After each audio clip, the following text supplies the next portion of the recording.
सर्वप्रथम वीरगति प्राप्त सैनिक श्याम सिंह यादव को श्रद्धांजलि अर्पित करते हुए उनके माता पिता को चरण वंदन करते हुए और उनके परिवार को नमन करता हूं। इसी के साथ मंच पर उपस्थित स्टेशन हेडक्वार्टर से हमारे बीच सुबेर साहब आए हैं, उनकी टीम के साथ मैं उनका अभिनंदन करता हूं। साथ ही पूर्व सैनिक संगठन उत्तर प्रदेश उन्नाव के अध्यक्ष एवं उनकी टीम को बहुत बहुत धन्यवाद देता हूं।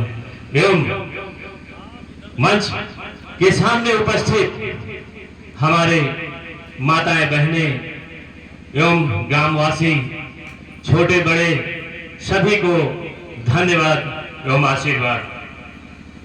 जाहिर सी बात है, आज बड़े गर्व का दिन है।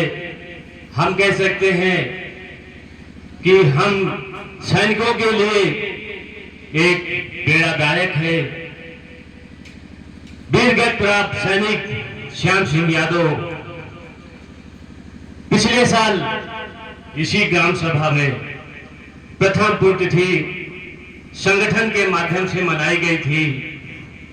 और जब मुझे शुरुआत में ये पता लगा कि पुण्यतिथि मनाना नहीं, हम उन शहीदों को याद करेंगे जिन्होंने हमारे देश के लिए कुर्बानी दी है और अपना नाम रोशन किया है। इसी तरह लगातार क्रम में अब ये पुण्यतिथि उन्नाव जिले में हमेशा आप सभी के सहयोग से मनाई जाएगी। रही बात श्याम सिंह यादव के परिवार, उनके पत्नी, बच्चे, शुरुआत से जब मुझे पता चला था कि ऐसी घटना हुई है, तब से मैं इनके परिवार के साथ लगातार कांटेक्ट में रहा हूं और जितनी भी कोशिश रही है मैं मदद कर पाया हूं। पूर्ण मदद करने की कोशिश लगातार रही है, चाहे वो शासन से रही, चाहे प्रशासन से रही है या इनके जॉब से रिलेटेड रही, कहीं भी रही है। मुझे लखनऊ तक जो भी मुझे करना पड़ा सारा कार्रवाई मैंने किया है। तो मैं आप सभी से यही अनुरोध करना चाहूंगा कि संगठन बहुत हमारे सैनिकों के संगठन बने हुए हैं, लेकिन धरातल में काम करने वाले संगठनों को मैं दिल से सैल्यूट करता हूं और हमेशा मैं उनका सम्मान करता हूं। आज मैं इसी ककरारी की बात कर रहा हूं। पिछले साल मैं इसी ग्राम सभा में आया था तो लगभग इतने ही व्यक्ति थे, आज भी इतने हैं। इस ककरारी और उन्नाव ग्राम सभा के अंदर सिर्फ इतने ही फौजी नहीं है, सेवानिवृत्त फौजी। अगर काउंटिंग किए जाएंगे, गिनती किए जाएंगे तो हजारों की संख्या में जाएंगे। बहुत कड़वा सच कहना चाहूंगा, लोगों को बुरा लगेगा, हमारी सेहत में कोई असर नहीं पड़ेगा। इसी ग्राम सभा के इर्द गिर्द कम से कम 100 फौजी सेवानिवृत्त फौजी होंगे। लेकिन अगर ऐसे कार्यक्रम किए जाते हैं, शहीदों के कार्यक्रम किए जाते हैं, तो आने से वो पीछे हटते हैं और ऐसी बातें करेंगे, समाज में विघटन डालने वाली बात करेंगे कि हमें उनसे क्या लेना है। लेकिन मैं ये जरूर कहूंगा कि जब उनके ऊपर विपत्ति पड़ती है तब उन्हें ऐसे संगठनों की याद आती है और ऐसे लोगों की याद आती है कि आज हमारी मदद करिए। ना हमारा एसपी कोई सुन रहा, ना डीएम सुन रहा है, ना हमारा मुख्यमंत्री सुन रहा, ना प्रधानमंत्री। तब संगठनों की शरण में भागते हैं। तो मैं उनसे अनुरोध करना चाहता हूं कि जो हमारी आवाज को अपने घरों में बैठ के पूर्व सैनिक सुन रहे हैं, सेवानिवृत्त सैनिक सुन रहे हैं, अपने दिल में गांठ बांध लो।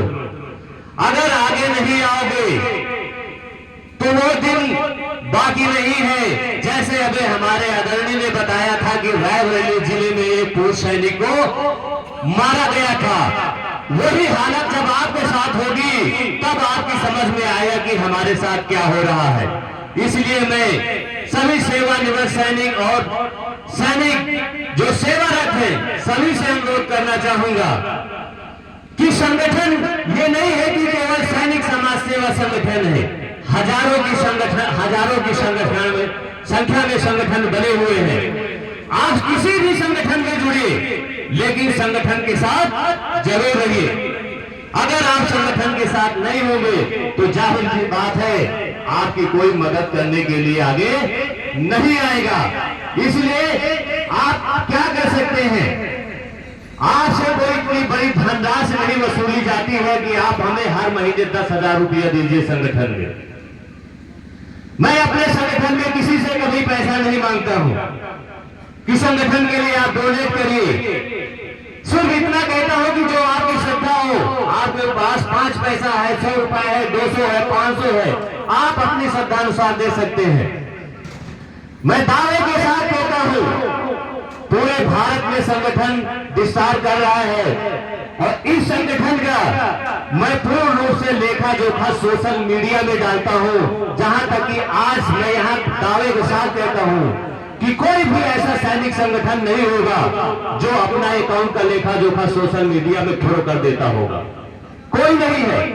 ये एक ऐसा सैनिक समाज सेवा संगठन है। आप हर महीने का 30 तारीख को स्टेटमेंट ग्रुपों में शेयर कर दी जाती है, क्या आपने दिया है और क्या संगठन खर्चा किया है लीगली तौर पे।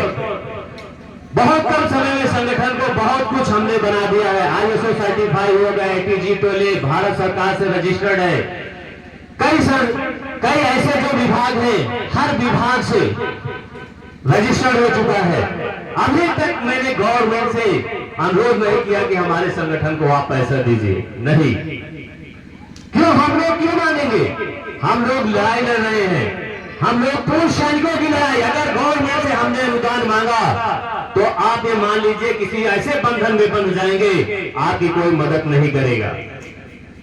कई ऐसे सैनिक हमारे यही नहीं पूरे भारत। पहले की बात है, बिहार से एक सैनिक सेवारत सैनिक जिसका कॉल आया था, एक प्रॉपर्टी डीलर ने 15 लाख रुपए ले लिया था और उसको जमीन तक नहीं दिया था। अब पता नहीं कहां से वो मेरा नंबर लिया होगा, कहां से आकर मेरे संपर्क में आया। उसने मुझे पूरी बात बताई और उल्टा उसी के खिलाफ जो वहां का एसआई दरोगा था उसने FIR दर्ज कर दिया। आप बताइए, फायदा पैसा खुद का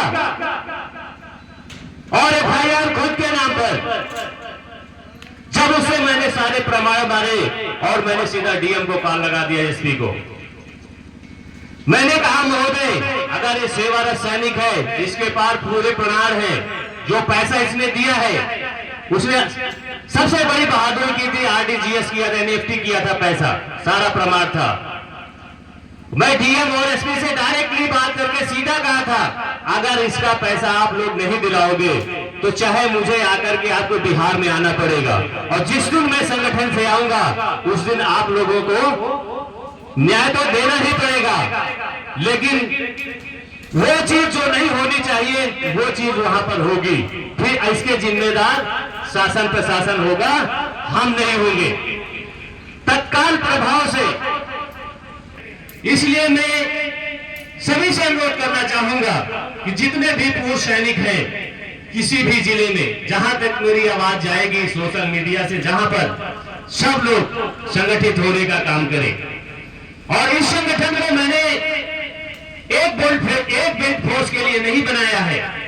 इस संगठन के अंदर हमने ऑल बेल्ट फोर्स को शामिल किया, जो कि शायद भारत में ऐसा पहला संगठन है कि सैनिकों के संगठन में ऑल बेल्ट फोर्स को नहीं शामिल किया गया। जितना भी बेल्ट फोर्स का सैनिक है मैं सबको इसमें सहभागिता देता हूं, क्योंकि मानता हूं हम लोगों से पहले समस्याएं अभी भी हैं कि जैसे हर पुलिस वाला भी गलत हो सकता है, नहीं,